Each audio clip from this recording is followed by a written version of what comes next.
Hello' student, যিসকল ছাত্ৰ ছাত্ৰী ক্লাছ 9, 10 বা 8ত পঢ়ি আছে তেওঁলোকৰ এই ভিডিঅ'টো কামত আহিব। ফাইণ্ড দ্য ভেলু অফ এক্সৰ মান ওলাব লাগে। গতিকে তোমালোকে এক্সৰ মান ওলাবলৈ হ'লে ইয়াত এটা চলক দিয়া আছে, মানে ইকুৱেশ্যন দিয়া আছে 5x + 5 = 50। গতিকে আমি কি কৰিম, প্ৰথমতে এক্সৰ কেইটা এক ছাইড কৰিম, 5x আছে 5x লিখিম ইকুৱেল টু, পিছত যিটো সংখ্যা আছে এই সংখ্যাটো সমান চিনৰ সোঁফালে নিব লাগিব। সোঁফালে নিলে কি হ'ব, প্লাছ থাকিলে মাইনাছ হ'ব, আৰু মাইনাছ থাকিলে প্লাছ হ'ব। ইয়াত প্লাছ আছে সেইকাৰণে আমি মাইনাছ দিছোঁ। চলক যদি x, y, z থাকে এইকেইটা এক ছাইড কৰিব। প্ৰথমতে 5xটো ৰাখি দিওঁ, পিছত 50ৰ পৰা 5 গুচি গ'লে কি হ'ব, 45 হ'ব।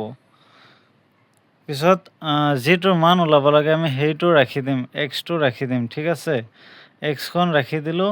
পিছত এক্সটো 5x ইয়াত কি হৈ আছে, ইফালে 5x এক্সৰ লগত 5টো ইনটু হৈ আছে, মাল্টিপ্লিকেশ্যন হৈ আছে। সিফালে গ'লে কি হ'ব, সমান চিনৰ সিফালে গ'লে ডিভাইড হ'ব।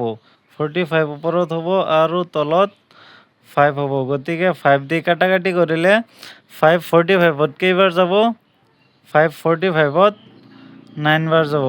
5 × 9 কৰিলে 45 পোৱা যাব। গতিকে এক্সৰ মান এতিয়া পাইছোঁ আমি x = 9। এইখিনিই। Thanks for ৱাটছিং।